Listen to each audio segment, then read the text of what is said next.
kapatid. Ang kausap naman at nangungusap kay Job ngayon ay si Elihu, ano po? O sa Tagalog version ay si Elihu po. Yun, marami po ang naikinig natin ngayon ng mga salita o tinig. And almost everyone is claiming na buhat sa Panginoon ang kanilang sinasabi. Sa umaga pong ito, bagamat si Elihu ay makikita natin na nagkiklaim na siya ay nangungusap sa pamagitan ng Panginoon at maaaring may katotohanan naman yung kanyang mga sinasabi. Pero makikita po natin na kahit sa ganitong mga sitwasyon, hindi ko mo nagbubukas ng Biblia, hindi ko mo nangangaral, at kahit pa totoong mga mangangaral, pastor o guro na Kristiyano, ay kumisan pagka yung salita ng Diyos ay hindi nagamit sa tamang pagkakataon, sayot nito yung makapagdulot ng pananampalataya, paglakas ng pananampalataya, paglakas ng o pagbibigay encouragement ay kabaliktaran na nangyayari. Pero gayon pa man po, kahit makita natin na si Elihu sa umagang ito ay may mga sinasabi kay Job na base sa katotohanan din ng salita ng Diyos, ay makikita natin sa bandang dulo ng chapter 36 na ang Diyos ay nangungusap pa rin. Kahit sa mga tao na kung minsan ay mali ang mga sinasabi, katulad po ni Elihu. Ang mahalaga po maunawaan natin na ang Diyos ay pwedeng gumamit.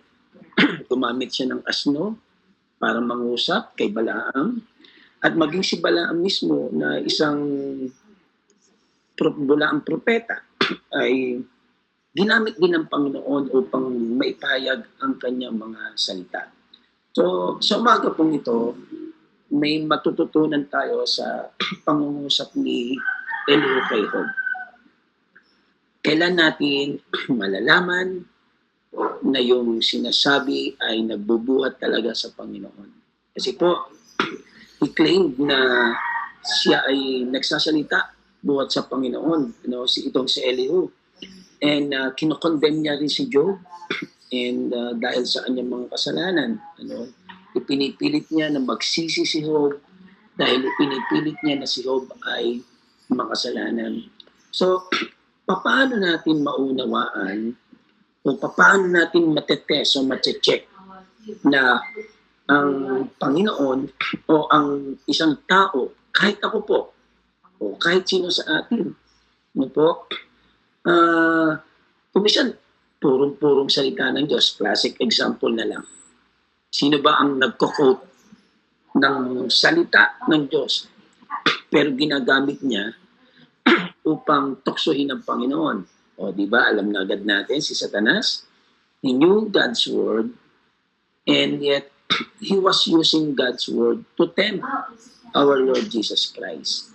So, sana po malinaw na dapat maging masusi, dapat maging maingat tayo dahil hindi komo ang sinasabi ay salita ng Diyos, hindi komo directed na o talagang quoted from the Word of God, talagang okay na itong mga ngaral na to. Gayun pa man, sabi ko nga po, ay kanina lang ay may matututunan din tayo dito kay Elihu. So, ang pagsapo natin ay paano malaman ang kalooban ng Panginoon. How to discern the will of God. Paano natin madidiscern? So, simulan na po natin doon sa mga unang talata. Sa talatang 1 hanggang 4 ay makikita po natin doon na sabi ni Elihu, magtiyaga ka pa ng konti at makinig sa akin. Wow, sabi ni Elihu, magtiyaga ka pa ng konti at makinig sa akin, pagkat ayon sa Diyos ang aking sasabihin. Yan. Ibubuhos kong lahat ng aking nalalaman. And then sa bandang 4, lahat ng sasabihin ko ay pawang katotohanan, pagkat akong kausap mo'y malawak ang kaalaman. So dito pa lang may dating na, ano? May dating na itong si Elihu.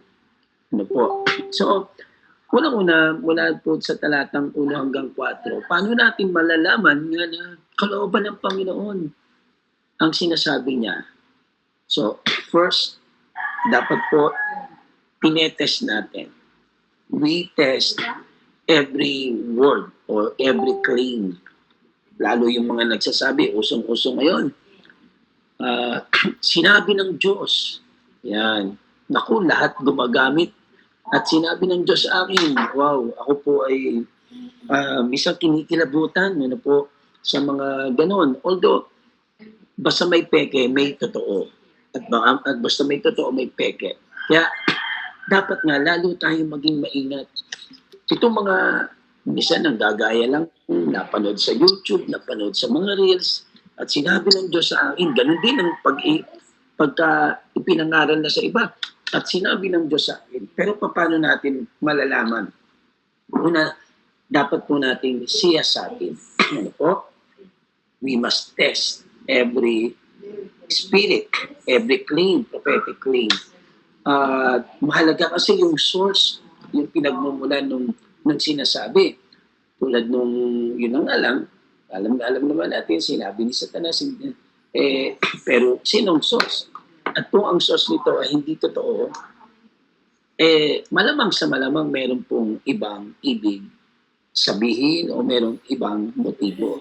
So, kiniklaim ni Elihu na siya'y nangungusap in behalf of God. No? Pagkatapos po na walang response sa kanya si Job sa mga sinabi niya ng mga unang chapter, dineclare ngayon ni Job na o ni Elihu na, makinig ka sa akin sapagkat ang Diyos ang nangungusap. Nako, yun po ang mabigat. So we need to test. We need to test every prophetic claim. Ano po? Maraming mga tao na minsan sincere and yet they are sincerely wrong. Ano po? They are sincere. Katulad ni Elihu, kaibigan siya ni Job, pero gusto niyang matulungan si Job, pero hindi nakakatulong. Ano po? So, may mga tao na misguided sa kanilang paniniwala na iniisip nila na sila ay nagsasalita in behalf of God. Well, hindi po bago yan. Kahit sa Jeremiah 14:14 ay makikita po natin doon na maraming propeta ang nangangaral ng kasinungalingan sa pangalan ko, ang sabi ng Panginoon sa Jeremiah 14:14. So, hindi ko sila sinugo, hindi ko sila inutusan na magsalita. Sila'y nanganguhula ng mga maling pangitain. Ano po? Yan. Kaya walang kabuluhan ng kanilang mga ginagawa, sabi ng Panginoon sa Jeremiah 14:14. Kaya po, we need to test. Kahit pa yung isang tao ay nagke-claim, lalo na itong ating kababayan na natakbong senador pa ngayon, si Kibuloy, na po, nagsimula lang yan na tagapagligtas, na parang siya si Moses, tapos naging siya na si Jesus, tapos binaliwala ang kamatayan ni Jesus, ngayon siya ng Diyos. No po. So, do not claim na nire-represent natin ang Diyos kung hindi naman natin nako-confirm. And do not believe somebody sa kanyang mga sinasabi if they are not if they are not confirmed through the Word of God.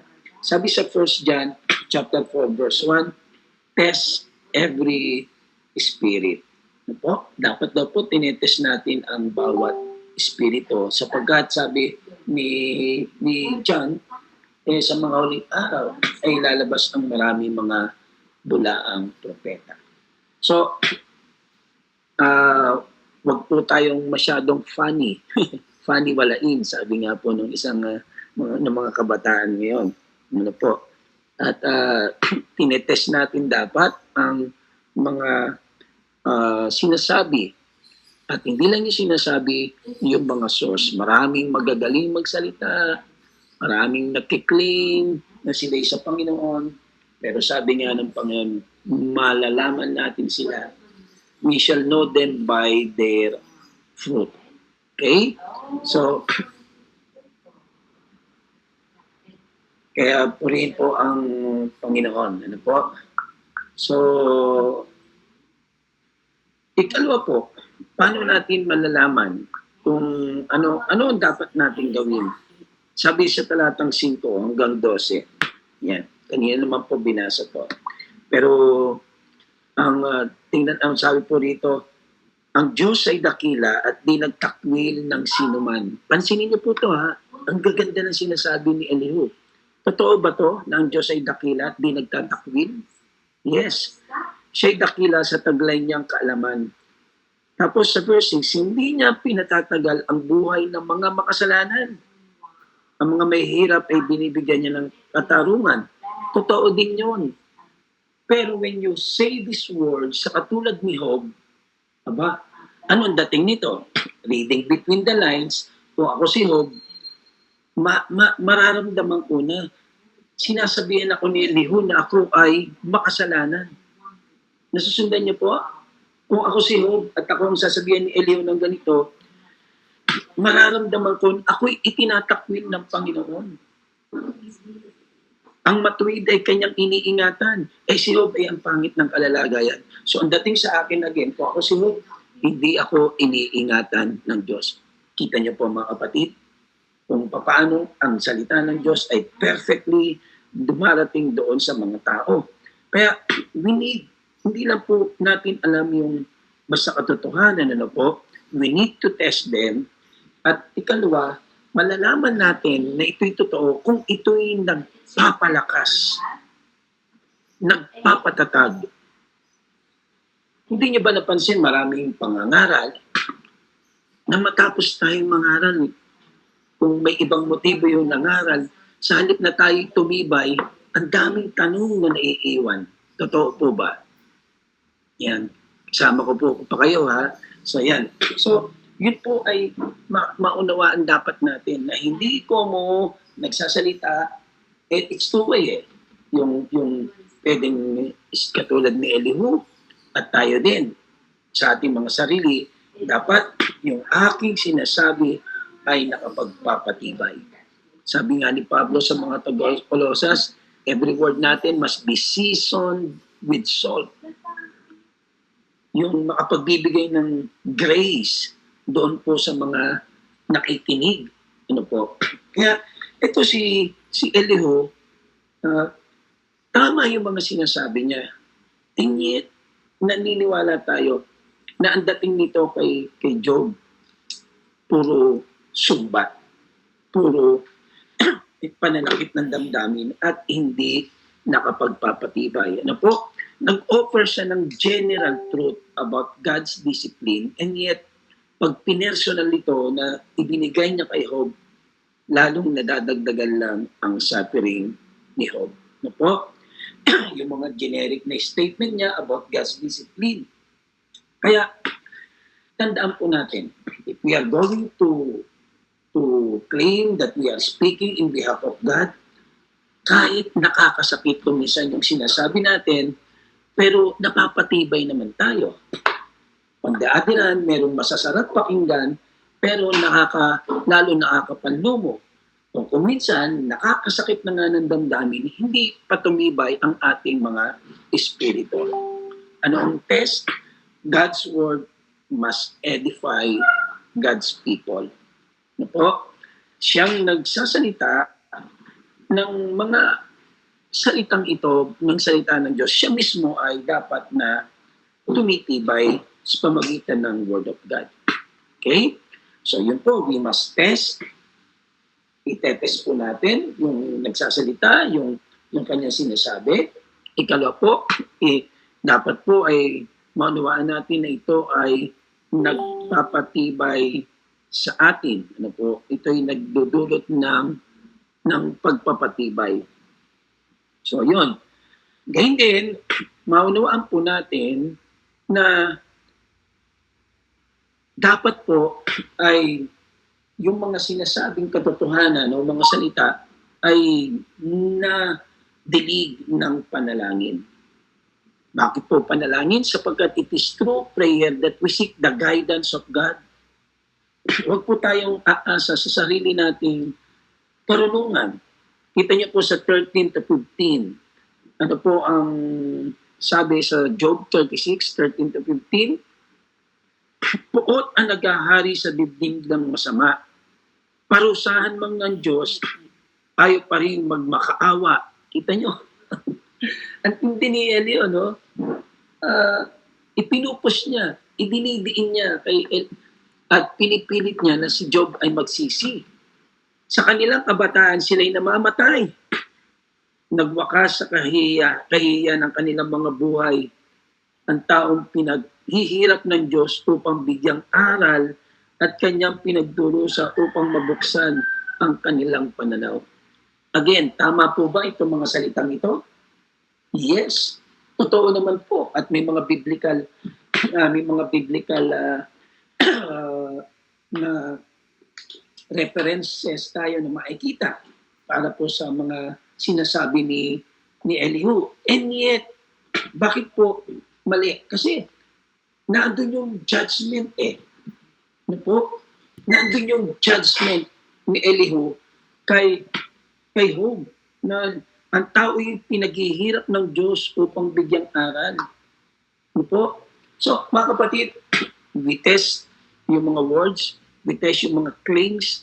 Secondly, dapat po makita natin na ito'y nagbibigay ng pagpapatibay sa mga nakakakinig. And then, gayon din po, dapat everything nawa bago natin bitawan ay naipag-pray natin. Ano po? Dahil ang salita, a word fitly spoken, sabi sa Proverbs, a word fitly spoken is like a frame. It's like an apple on a frame. Ano po? Alam niyo yung larawan, pagka nailagay sa napakagandang frame, lalong tumitingkad, lalong gumaganda. Di po ba? Pag tama yung frame. So, a word fitly spoken, ganun daw po ang nangyayari. No? So, ibig sabihin ng fitly spoken, nandun yung timing, nandun yung prayer, na Lord, ang salita mo ay huwag magbalik ng walang bunga. Sa kapatid ko na sasabihin to. Do you think ginawa ni Elihu yun? No. If Elihu and other friends and even the wife of Job ay nagpray bago nila kausapin si Job, nako, hindi nila sasalitain ang mga bagay nito.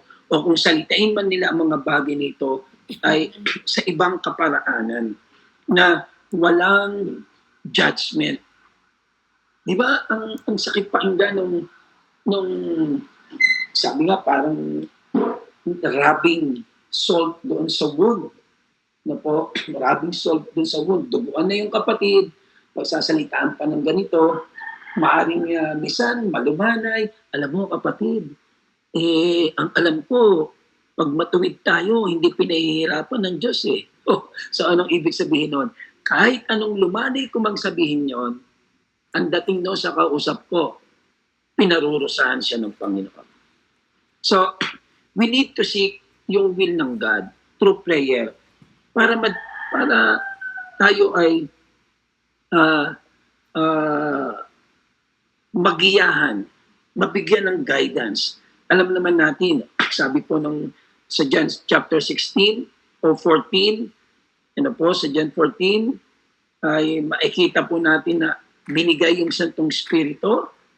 At ano ang ministry ng Holy Spirit? The Helper, the Holy Spirit. Sabi sa John 14:26, whom the Father will send in my name, He will teach you all things.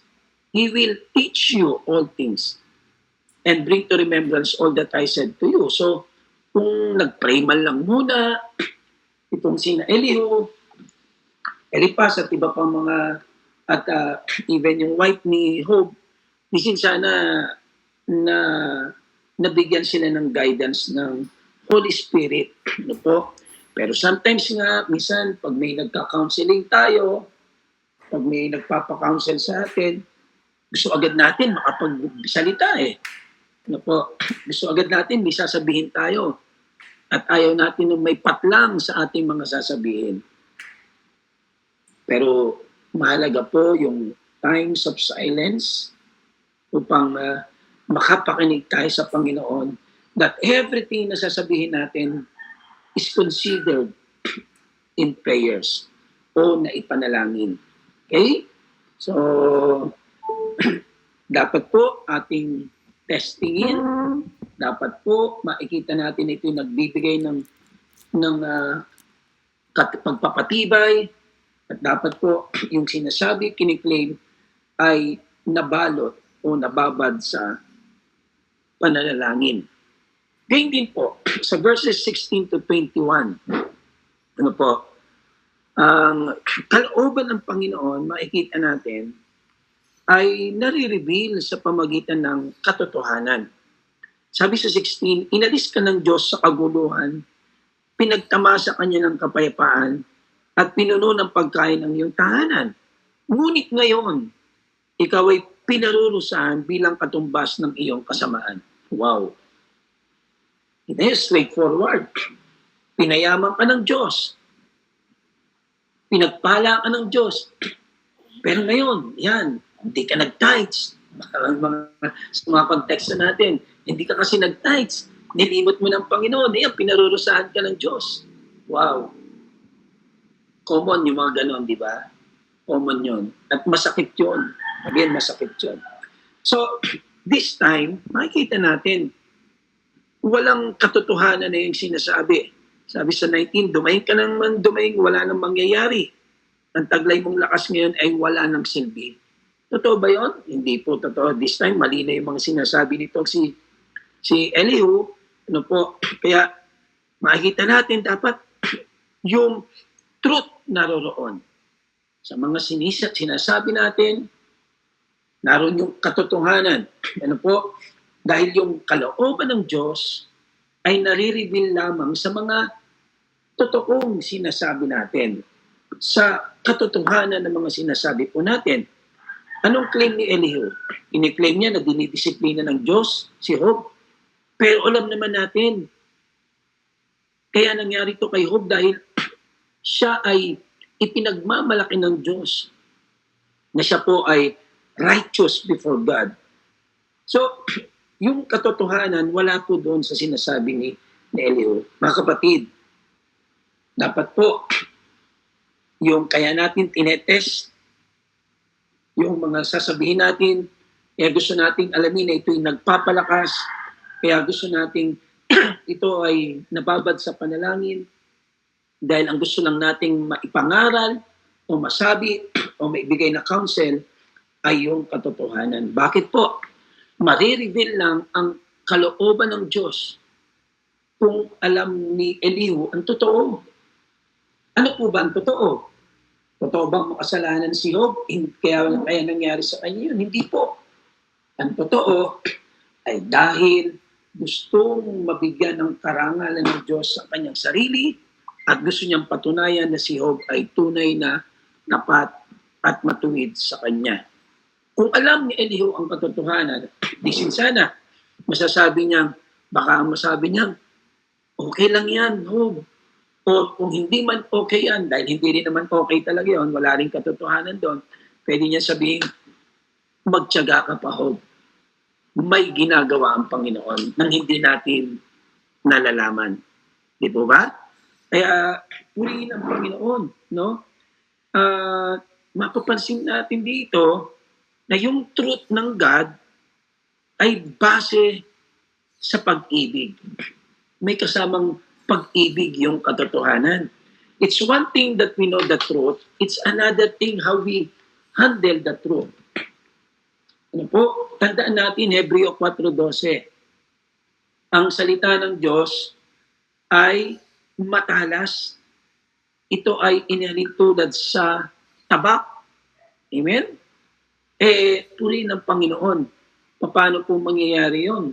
Pag ginamit natin ng walang pag-ibig, duguan na ang mga kapatid, hindi pa natuto, hindi pa nagsisi sa kanilang mga kasalanan. Dahil sa halip na makonvict, ano pong sabi ng salita ng Diyos?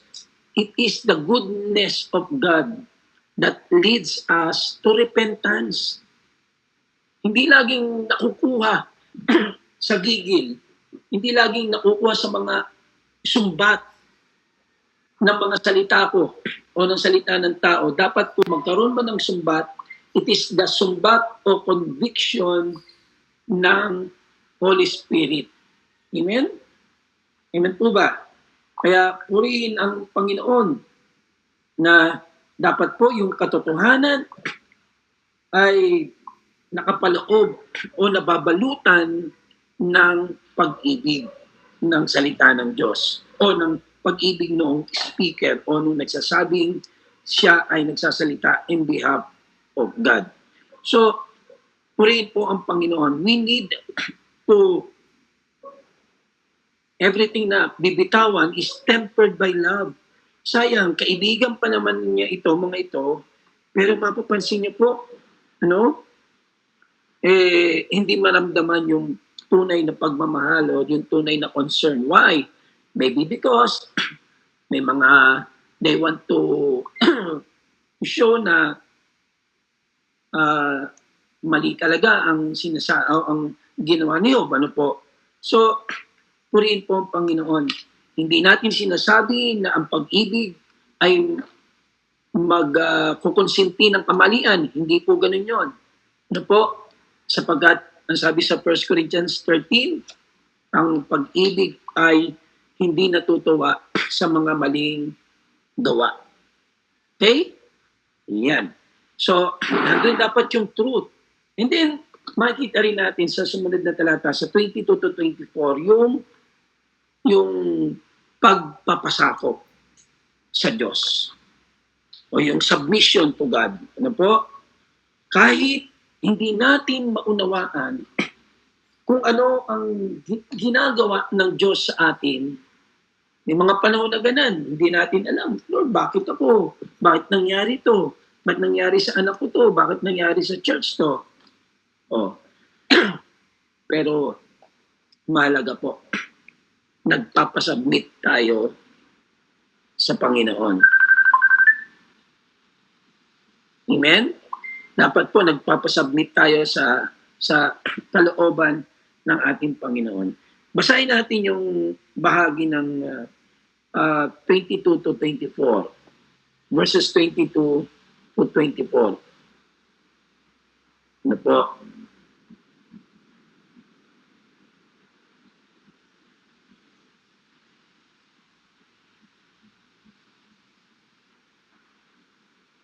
Ayan.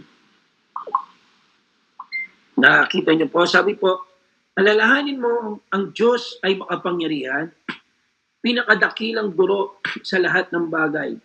Walang makapagsasabi sa Diyos ang dapat niyang gampanan at walang kasamaang maaring ibintang. Yan. Lahat ay nagpupuri sa Kanya dahil sa Kanyang ginagawa, kaya ikaw man ay magpuri rin at sa Kanya ay dumakila. Finally, tila may magandang sinasabi na itong kapatid nating si Elihu. Ano?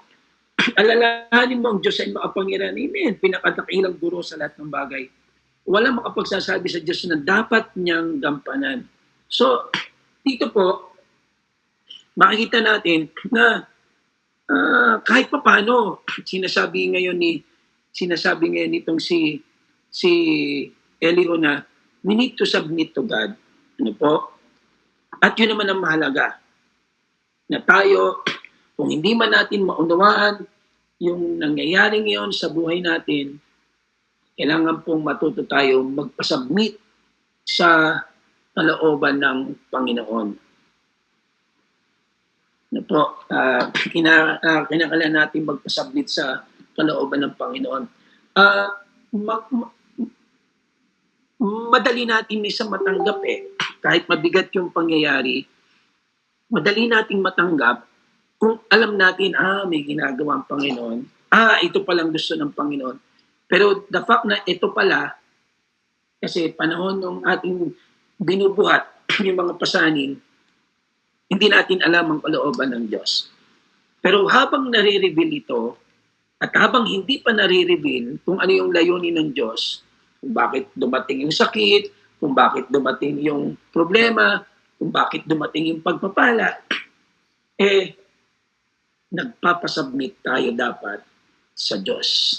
Lord, ikaw ang pinakamarunong sa lahat. Yun ang sinasabi ni Elihu. No? Nakatama ngayon si Elihu. Na po, dapat po matuto tayong magpasakop sa kung ano ang ipinadadanas sa atin ng Panginoon. Kaya salamat po sa Diyos ano po na kasunod nito ng submission, syempre yung pagtitiwala. Yung pagtitiwala. Ang sabi doon sa verse 25, ang mga gawa niyan lahat ay namasdan, hindi ito lubos na maunawaan. Tama. Hindi masusukat ng tao ang kanyang kadakilaan at ang kanyang mga taon ay hindi mabibilang. Hanggang sa verse 29, ang galaw ng mga ulap ay wala nakakaalam kung paano kumukulog sa kalangitan. Again, nagiging maayos na later on. And this is something, itong chapter 36, huling mga bahagi, eto na, darating na yung pangungusap ng Panginoon. Ano po? Dito sa Job 36, yung mga susunod na, na chapter, prelude na po ito sa pangungusap ng ating Panginoon kay Job. Ano po? Kaya, kahit pa paano, ito yung sinasabi natin kanina, na kahit mga tao na kumisan ay misguided, nagiging source pa rin ng pagkatuto natin sa ating Panginoon. Ano po? At yun. So kailangan yung anong itinuturo sa atin dito patungkol kay Elihu, yung pagtitiwala. Pagtitiwala saan? Sa plano ng Diyos sa atin. Ano po? Yung pagtitiwala ng plano ng Diyos sa atin. Ano po? At ano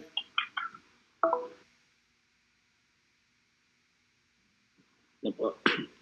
Sabi po, yung plano ng Panginoon, Lord, sinabi ng Jeremiah 29:11, Lord, sinabi ng iyong mga salita, ganito, at doon ako ay nagtitiwala. For I know the plan. Di ba? Sino may alam ng plano? Ako ba? Yung kakilala ba natin? Tayo ba? No. Sabi ng God, for I know the plan. Ang Diyos ang may alam. At habang hindi natin ito nare-reveal completely sa atin, dapat po maunawaan natin na ano po, na ang Diyos ay makapangyarihan sa lahat at siya po ang dapat tayo ay magpasakop at dapat tayo ay magtiwala. Even when we don't understand, dapat nagtitiwala tayo sa ating Panginoon. And lastly, sa Job, verses 30 to 33, ano po, pinagliliwanag niya ang kalawakan sa pagguhit ng kidlat, ngunit mananatiling madilim ang kalaliman ng dagat. Pinagpapamahalaan niya ang tao sa ganitong paraan at masaganang pagkain tayo hindi pinagkaitan. Ang kidlat ay kanyang hinahawakan at pinagbabagsak ang nais niyang matamaan.